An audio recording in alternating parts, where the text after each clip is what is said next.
Put your hands together for MJ Talon.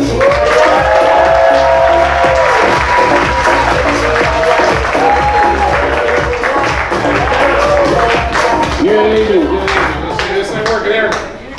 Testing 1, 2. Yeah, we got it. So, I just got in from Columbia. That's Columbia, South Carolina. I don't know about you. I was just a little bit about me. I was the only child. That worked out really well for me. Any only child here? Anybody? Yeah, I loved it. It was great for about 11 months till we had another brother. And then 11 months later, another brother. And then it happened again and again. And then I found out the problem. We were Irish Catholic.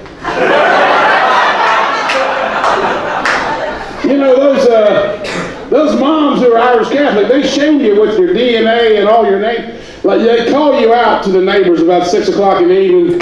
It's not just, Michael come home. It's Michael Joseph, the whole deal, right? So it was quite a litany when she was calling out 8 brothers. It was just, the neighbors just go, come on already. It's like a mosque over at their house. Growing up, though, it was kind of fun. Having 8 brothers, we're like the great 8. But we did get in a little trouble. I'm not saying that we didn't. We had a couch in our house that you had to sit in from about 2 till 5 till the sheriff came home to give you a whooping. And, we didn't do anything wrong, really. Just a little bit of cussing, a little bit of fighting, and not every day, but occasionally set the house on fire. My dad had a good sense of humor. He'd come home and have a couple drinks, and then we could just do what we wanted. So we'd kind of sneak out of the house around 11:30, 12 o'clock at night, take some of the neighbors' bicycles on the joyride, think that we were part of Hogan's Heroes and Mission Impossible, and try to take cigarettes out of cars and have a little smoke down at the corner. So yeah, we were raising hell as far as we're concerned. It was a good time, but I have to say that at the end of the day, I really did want to get out of there, so it gave me the travel bug. And the travel bug took me over to Europe. I remember the first time I was in France. Anybody been to France? Yeah. So I was in France. We were in like a little minivan going from town to town and through this little village. And the girl in the back says, I got to go to the bathroom. Well, she's probably one of my neighbors in Carolina, right?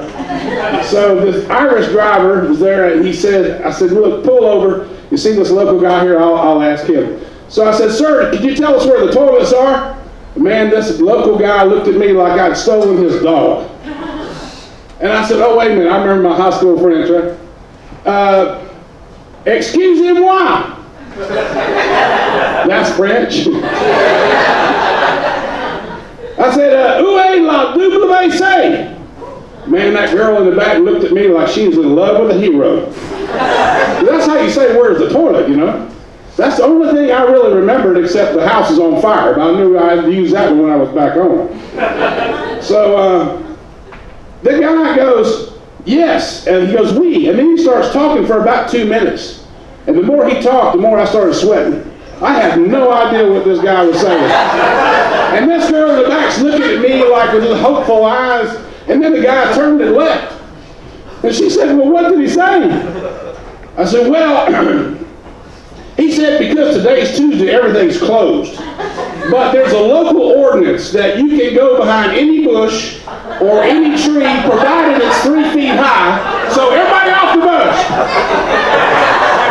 Now, it's kind of comical just looking at all the people going. They really went for it. They went through behind all the bushes and the trees. And things were working out okay until I saw this French lady chasing one of the pastors back to the van.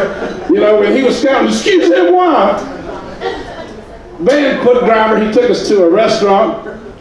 We went to one of these places. You ever been in a place where it don't have a menu so fancy? Just white tablecloth.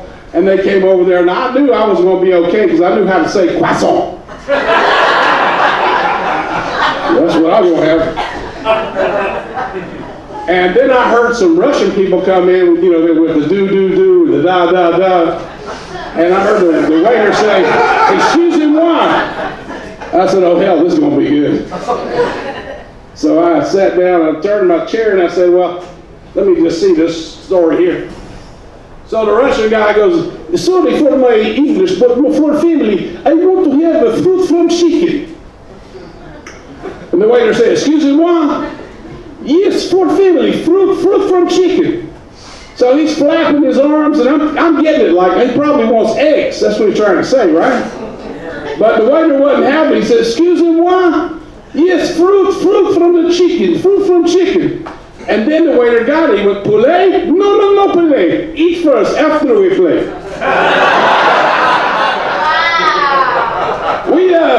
We decided, since we were so close, we jumped over to Germany, because that's where they have Oktoberfest. It's kind of like the Super Bowl of drinking.